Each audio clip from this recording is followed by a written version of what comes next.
So this is Blaufrankisch Burgenland 2009. So this is our entry label wine, Blaufrankisch, which means young wines and old wines mixed. Young wines from very good places, old wines from more or less the foot of the hill, kind of old wine, really old wines.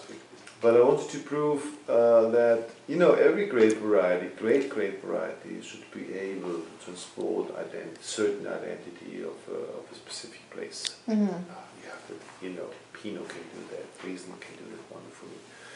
So, and I wanted to prove that if Blaufrankisch is capable as well to do that, therefore working on different places. Yeah. We have a lot there. Of course, there are a lot of growers there working there and there and there, but they have their own style. So an own style can confuse, or can, you know, it's different then.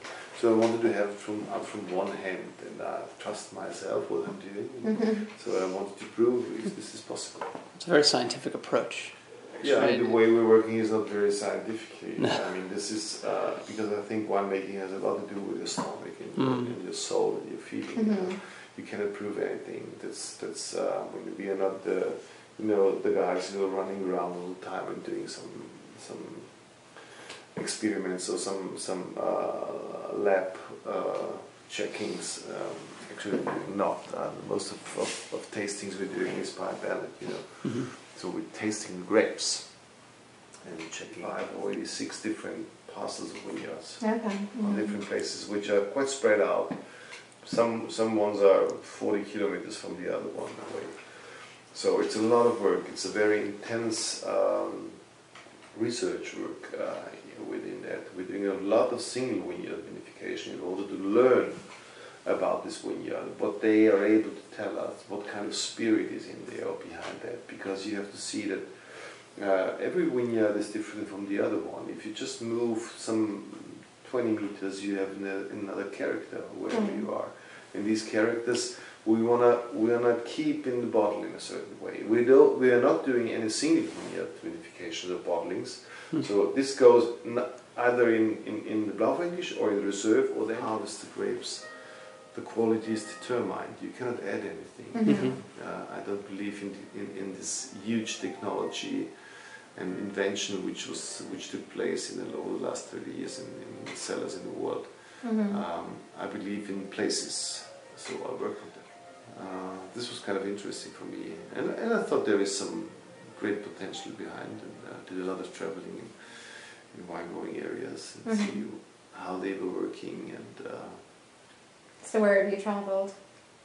So I was in Italy, in France, in Spain, in California, you know, Germany. Is there one area that had the most impact on you? Yeah, definitely Burgundy.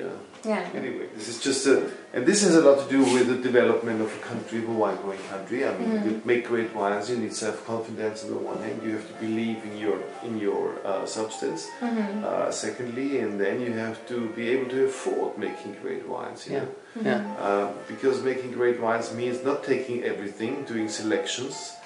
And when you have done all of that, then you need some clients which are willing to pay a little bit more because it costs. This has a lot to do with generation differences as well. I mean, when I started to do wine about 25 years ago, you know, you have this business that was determined by this old wine, you know, distributor character, you know. This has changed totally. There's a new generation now which are interested, which are looking out. I mean, the old generation, have you tasted Chateau Latour and that and that? Great wines, of course. They were not interested in anything else. And nowadays it's so open. People are so interested. And that's fantastic, you know. I see it. And this is limestone again, pure rocky limestone.